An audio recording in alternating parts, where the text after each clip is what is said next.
There we go. See that little, let's see that little red ember? All right. See that smoldering? We're going to be able to convert this into a fire.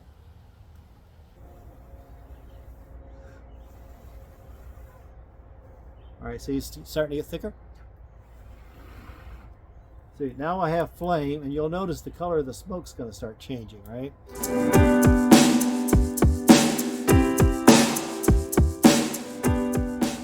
Hi friends, hey, welcome back to the Expeditionary Johnny channel. Hey, if you're new to my channel is all about removing obstacles getting outdoors. That typically means things like time, ideas, or sometimes equipment. And today we're primarily talking about time. First and foremost in my life is I'm a family man. I'm a husband, I'm a father. And sometimes time gets to make it very difficult for me to get outdoors. So what do? Well, you try to put yourself in a position to go ahead and practice around home, even when you can't get out. So today, we're going to do a little bit of flint and steel action. Now, if you're unfamiliar with flint and steel, basically flint and steel is kind of an old school way to light up fire. That's basically where you take a piece of chert or flint, right? And you take a piece of metal here. Like this is a metal striker I got from my friend Ryan. He's down in Australia. Please check out his channel. And you just basically take the striker and you hit there and it creates sparks, right? Now the key is taking those sparks and converting that into a fire. Okay, now how do you do that? So whenever I'm out and about, whether it's here on my own property or when I go hit the trails, I'm always looking for resources. Now typically I'm looking for things like either cedar bark or maybe cottonwood. And so if I see that, I'm likely to grab a whole bunch of that stuff, right? I'll stuff it in my pockets and I'll bring it on back home here so I can always work on my fire skills here at the house. So what I'm going to do is I'm going to kind of rough this stuff up, kind of grind it up to make a bird's nest to get our fire started. All right, so what materials do we need for a flint and steel fire? Well, obviously you need some steel. Now I'm fortunate, I've got a friend down in Australia. As I mentioned, his channel name is Orion, and Orion, he does flint and steel all the time. Anyway, he took this metal file, he put it in his forge and made a nice little striker for me. And you need a piece of flint or chert here. All right, now again, I got lucky. I got a friend here. I got a mail call from Jim Thomas. And so he just sent me a whole box full of this beautiful looking chert here, all right? So now we're gonna have to go ahead and take this, strike it, make some sparks, and we're gonna have to put that on a bit of char. Now when it comes to char cloth, we're just talking about, you just take like some old cotton, whether it's t-shirts or my favorite is to take like some blue jeans, or in this case this was the cuffs of my favorite sweatshirt where it finally tore apart. You just put that in a container. This used to be, I think it was for BBs, right? This type of container, you see it just screws on, right? In order to make your char cloth, you just loosely tighten it. You make sure so that when you throw this on the fire, the gases come out. You don't have to put any holes or anything like that. Just leave it on nice and loose. Or another thing that's popular is to use these Altoid containers, and in this case I collected some old punk wood, which is that soft spongy materials in moist areas. I just threw that in this here Altoids container. Didn't do anything special with it, just threw that on the fire. This thing ventilates enough out through the hinges. You're not going to burn it up later when all the gases are released. You got all this nice char wood. All right, so let's go ahead and make our fire. So I've got this nice length of char cloth. Let's go ahead and just rip off a little piece here. All right. And so what we do is we take our char cloth and we put it on the back of our chert, like so, okay?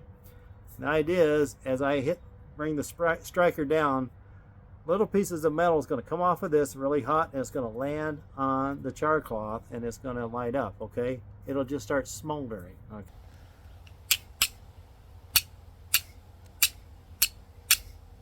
There we go. See that little, see that little red ember? All right. See that smoldering? We're going to be able to convert this into a fire. All right, so I'm going to go ahead, put this into our bird's nest like so. And I went ahead and laid more char there because we do want this to smolder for a little bit, right? Okay. So this is actually, here's where it turns into good practice for like friction fire, motor oil fire like I thought. So what we're going to do is we're going to let this sit here and smolder for a little bit. All right. So this might be a bit of a refresher for a lot of you guys. But what do you need for fire? you need fuel right here. You need heat, which we're getting from the char cloth, and you need oxygen, right? And I can supply a bit of that by blowing on there. Okay, it's still smoldering there. Now, let's just chill out for a little bit, okay? So, again, time, right? So, today, if you guys have watched my channel before, you know, I usually try to do weekly videos. I can't do that right now. Just got too many things going on. You know, it's like a lot of things going on in our personal lives, got things going on the property. So, I can't really get out.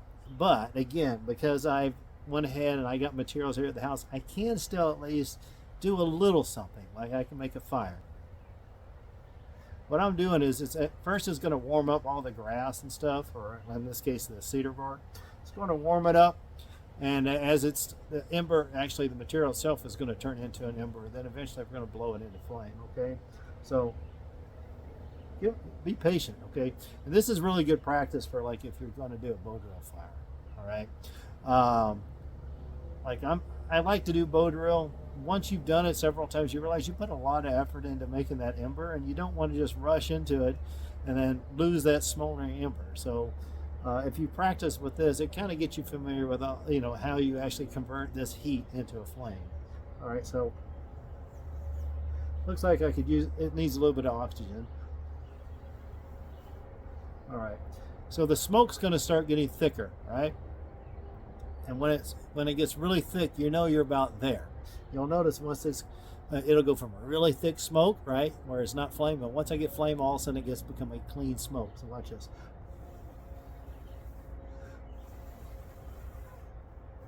All right, so you're starting to get thicker. See, now I have flame, and you'll notice the color of the smoke's going to start changing, right? So what do we do now? I'm not panicking, all right, because it's still not that hot. I can still burn myself. Let's go ahead and put this here in our firebox stove. All right, equipment idea. Love this stove. It folds up to nothing. Yeah, it opens up to a very powerful stove, and you can see you can use primitive fire to get a fire going on this thing here. Now, what if I want to convert this into, let's say, a Fat Wood Friday deal? Not a problem. So, once you find a source of fat wood, like whether it be in the section, the barbecue section at Walmart, or where I was lucky enough, I had some friends actually sent me a whole big old piece of a bunch of fat wood. Once you get some of that, you can store it up here. What is fat wood? That's like old pine tree. A lot of people call it bacon, you know, because when you see the thick, oily stuff, it's like it looks like bacon, right? And when I put this on here, because the oil is going to burn black, get a black smoke. There we go. So, come on now.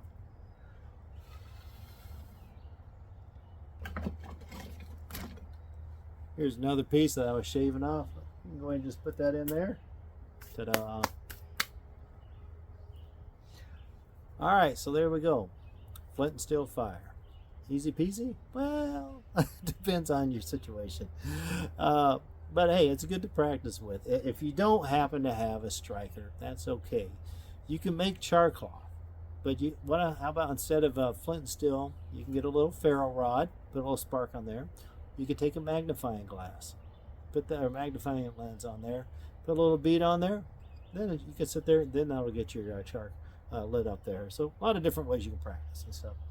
All right, well, I think I've rambled on long enough. So, hey, appreciate you guys tuning in. Y'all take care and have a wonderful day. Bye. Have a good week.